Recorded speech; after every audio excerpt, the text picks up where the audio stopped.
Hey guys, Craig here again. Channel update on the 432 then. So where I left you, I just primed the interior of the hull.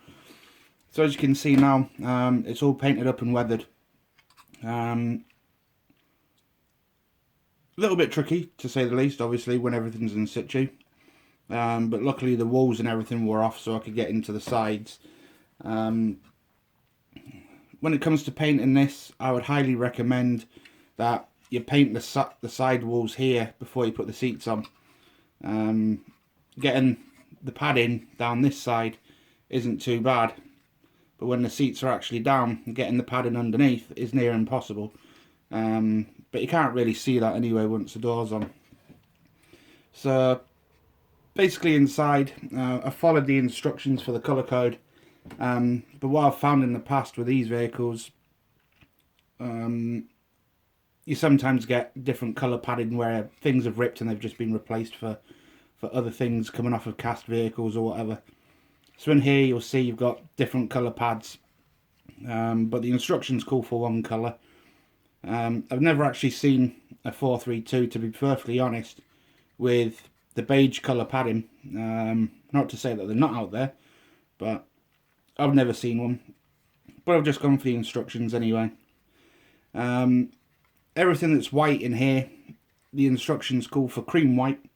Again, I've never seen a cream white, so I've used Vallejo off-white for the actual main colour for the interior panelling on the actual vehicle itself. This colour is Desert Sand, which is Tamiya, which is XF59 that I've used, which is a very similar colour to what they've asked for.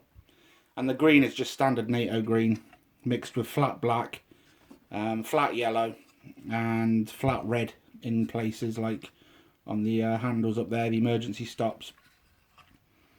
So up at this point then, I've also finished off the sides.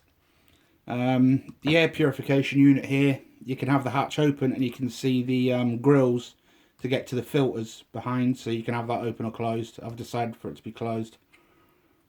There's a little flap here for the emergency stops and a couple of brackets that I've put on. On this side, we've now got the exhaust put on, and the toolbox. And the other thing I've got on this side are the two little clips for the tow cables to go across. There's two more that go there and there, but you put them on with the actual cables themselves, so I'm leaving them off for now. So that's pretty much where I've got to with the chassis. So that's now finished, other than the running gear, which is going to be the last job. So because I had to paint the interior, I thought I'd just crack on and get the rest of the interior done. So I've done the top deck as well, and the reason for it is I had to paint the interior. So same things in here. The white is off-white, Vallejo, Desert Tan, steel for the actual brackets up at the top. I don't know, you can just about make out that it's steel. So yeah, my idea of lighting, I'm not going to bother. Basically, it's got the interior lights already moulded into the plastic here, there and everywhere. And it's just going to be a pussy really to try and get them off and put the LEDs in the place. You can do it, but for what it's worth, I'm not really going to bother. So talking about the top deck then, nothing really too emotional about it. That thing keeps falling off as normal. It's just building the top deck of a tank really. Couple of things with it though. You get all the mounts for the Bowman, for the Klansman, here, here, here, and here. You get the actual Bowman fit, the actual antenna mounts in the box, but the instructions only tell you where to put one, which is on top of there. It doesn't say anywhere in the instructions where to put the other three, which is there, there, and there. Other things with the kit, you get this bracket on the side. You can either have this on or off, or a box. So I've put the control boxes in.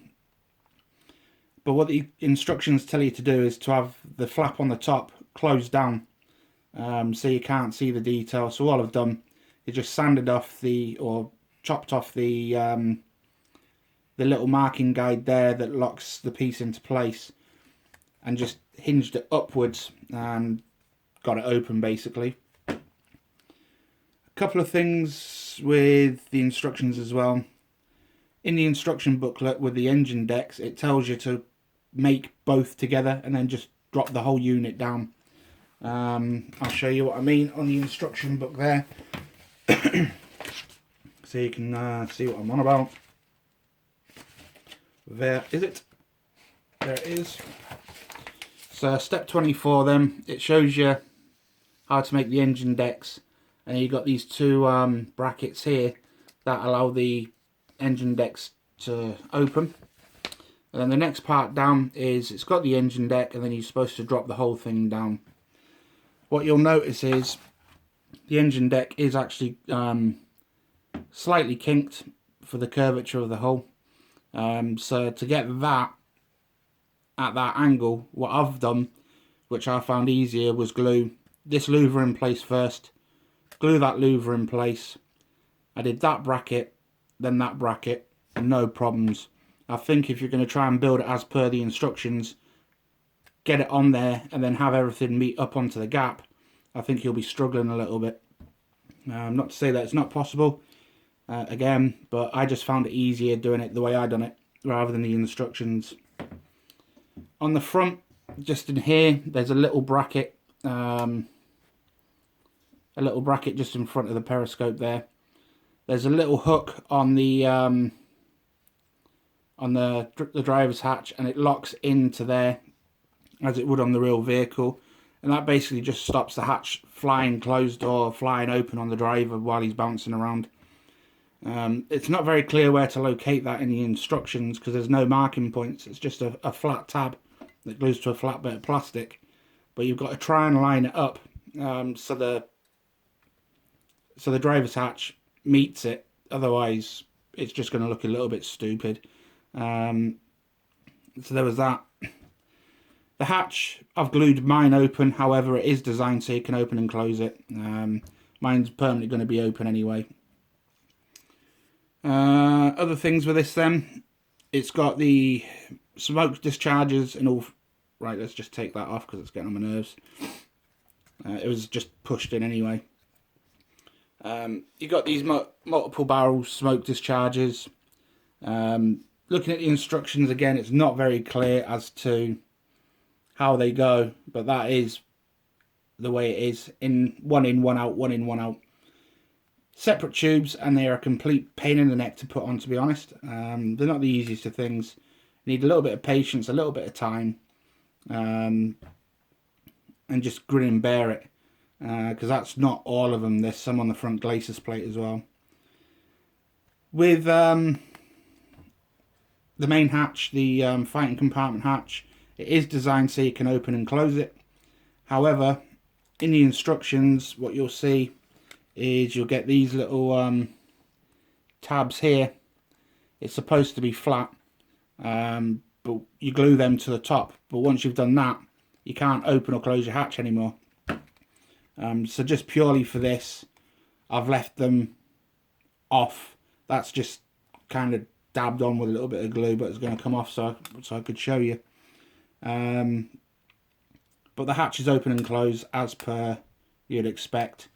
So you can either glue them open, have them closed, or be able to have them open and closed, whatever you want to do with it. So that's pretty much the top deck. Nothing overly hard or emotional about building anything on there, other than the fact that it just didn't show you where to put the actual Klansman antennas. So that's the top deck done. So because I can't really do much more with the top deck until I get the rear on, I've had to build the rear up. Nothing hard with this.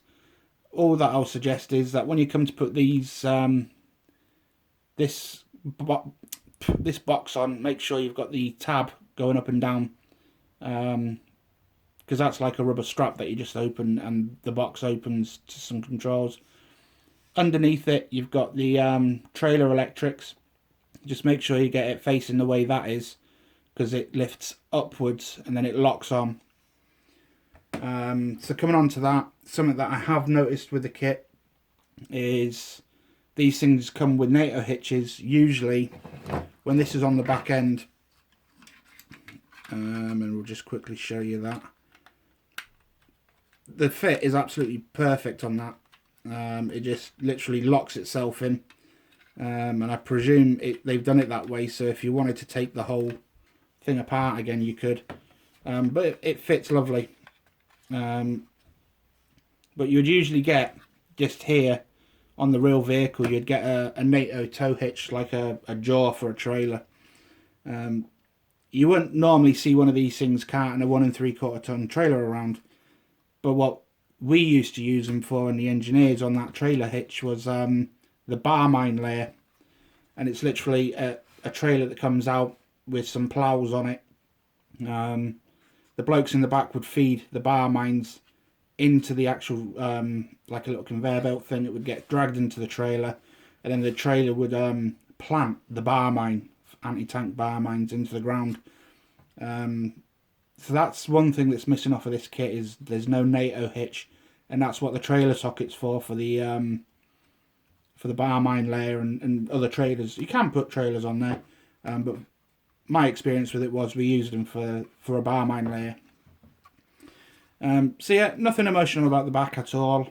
The boxes, you've got to literally make the boxes. There's about 1, 2, 3, 4, 5. There's about 6 parts to make each of these boxes. That could have been a little bit simpler and a little bit of a pussy to get around. But other than that, that's the back end done. So now we've got the fully painted interior, including the roof. With that then, this does just actually clip on. It doesn't need a great deal of work to get it on. But what I will say is you've got this tab here that locates into that pin there, and it can be a little bit awkward to actually get the thing on. And I can't really show you now because I just put the back end on. I'll show you in a second. But once it's on, it does lock itself into place. It's a nice snug fit, and it's coming together just nicely. So at this point then, you've got a decision to make if you want to glue the top deck up, if you want to glue the top deck down and have it permanently closed. Because like I was saying before, once you can't really see a great deal of detail through the hatches once everything's all together. So all the detail in the driver's compartment, for example, is restricted to the hatch. Same with the commanders. You can maybe get a better view at an angle like that, but it's pretty dark in there. Or you can look through the rear door, which we'll come on to in a second. Let's try and get that focused in. Is that going to focus? Focus! So once you're inside there, and you look through the door, you can't really see much of the stuff up the front, which is a little bit of a shame. But what do you expect on a vehicle this size? Rear door then. Rear door's just needing some detailing on it. On the boiling vessels there, I've got the glass to put into the armoured door there. But pretty much that's the door done. Same on the back, it's obviously going to get painted with the rest of it. This just pretty much locks into place onto the rear. So you can either have it open or closed, but you have the choice. You can open it and close it as you desire. So once the door's on, it starts getting pretty dark in there, which is why I was thinking about the lighting. But if you open the hatches on the top, it does get a little bit lighter in there, obviously, because you've just opened the sunroof. So all is not lost with the interior detail. The next bit then, the last part of the interior is the glacis plate. It's not really called for painting any of this, other than the driver's side, but there's a reason why I've done that. But there's the interior. It's just got a little bit of detailing to do on the instruments and put the decals on. You're not going to see it, but you know it's going to be there. Again, all this stuff on the glacis plate here, you're not really going to see it. However, it is painted, and it's all good to go. Front of the glacis plate then, a little bit tricky in places. Again, the little smoke discharges here are a little bit of a pain because there's not a lot of room on that gap. The headlights were a complete pain in the ass, to be perfectly honest. I lost one of the little grab handles to the carpet god, so I've had to make a replacement out of brass wire, so I think I pulled that off pretty well. Again, you have the option of having the inspection hatch open or closed. However, there's nothing in there, as we've already established, so I've just glued it shut. Only things to go on here now are the photo etch for the headlights, and I can't put that on until this is glued in place and painted up, particularly the headlights. But with regards to the headlights, what we've got is a little bit of an issue. Where is it in the book?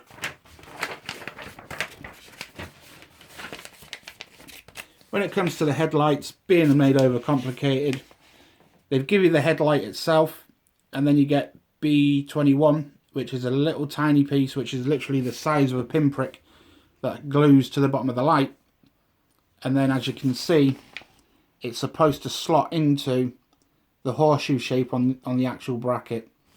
Getting those little pins onto the bottom of the headlight and getting it so it sits right on the bottom plate is a little bit of a ball ache, to be perfectly honest. That could have been made a lot easier by just making a one-piece light without the need of this. A little bit of a hole, and it just locks in rather than that. What you'll notice with the 432 is the actual glacis plate is angled. So you've got to angle your lights to get them to sit right. So I've had this on bulldog clips, held at the angle it's going to be on the vehicle, and then trying to line the lights up. So I've got it as best as I can. They're not perfect by no means, but you're not going to know. So just watch that. So the only thing left to go on here is a photo etch, and then you've got the wing mirrors that go on the side. With this, however, there's a couple of issues with regards to fitting.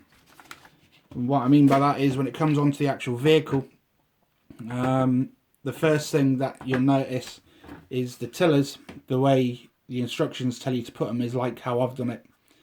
If you're not careful and you push the tiller all the way forward, it doesn't fit with the glacis plate on, and the reason for it is it can't get past the controls. So I would try and keep these closer together than what I've got, because mine actually touches on the control panel. So really, ideally, where mine is there, you really need them to be more like that to get the glacis plate on. Okay, and I'll show you what I mean. So if you look there, it won't go on because of the tillers, because it's hitting on this panel here. So to get around it, you've just got to be a little bit forceful and bashful with it. And there you go. So once it's on, it looks alright, huh? We're getting there. However, the biggest flaw that I've now found with this kit, and it's a shame, is there is this whopping gap at the front. So you're going to have to fill it. Even with that top deck glued down properly, it's still leaving quite a substantial gap that you need to fill. I don't know why they've done that. I don't know if it's so you can stick all the top deck to the glacis plate and then just be able to take the whole thing off, so you can still get into the interior if you wanted to do that. But that's really bad. To give you some idea of depth of that hole, that's a toothpick, and it slides all the way through. So that's a bit of a letdown. It's fixable. You just got to be a little bit patient with the old filler, and go from there. So that's pretty much where I'm at with it. So all I've really got to do now is the road wheels and the sprockets and the tracks, and we're pretty much done. Then it's on to the painting. Something I'm finding with the kit at the minute is it's really generic. There's nothing to denote anything about it other than it's a basic fighting vehicle, the basic APC. They haven't utilised the hatch because there could have been an 80mm mortar in there, but there ain't any. They could have utilised the radio in there, which is more of a 438 to be honest, but there's nothing in the back to denote any type of vehicle other than just a Billy Bolt standard APC. So you're limited to what you can do with it in that sense. Because these things all had their own individual tasks and jobs other than just being a battlefield taxi. So other than that, is the kit nice? Yeah, it's not too bad. It's really good. The detail on it's phenomenal. Bits of it are a little bit tricky and intricate and can be a complete pain in the ass, to be honest. Read and reread the instructions before you do anything on the kit, because like I said, there's pieces on the instructions that don't actually tell you where things go. For example, on the photo etch, you've got the grills there for the headlights, you've got your mud flaps, and you've got the brackets to close in on the front glacis plate. And you get these brackets, but they don't tell you what or where they're for. So I don't know what the idea behind that was. There's quite a lot of spare pieces left on the sprues. Again, it doesn't give you any idea or justification what the pieces are for, unless they're part of the Bulldog stuff, and they've just moulded it into the 432 and just doctored the bits they needed to. I don't know. So anyway, that's where we're at with the 432. So the next update on this then is going to be the road wheels and tracks, and then the painting and weathering, and then we're pretty much done with this little beastie.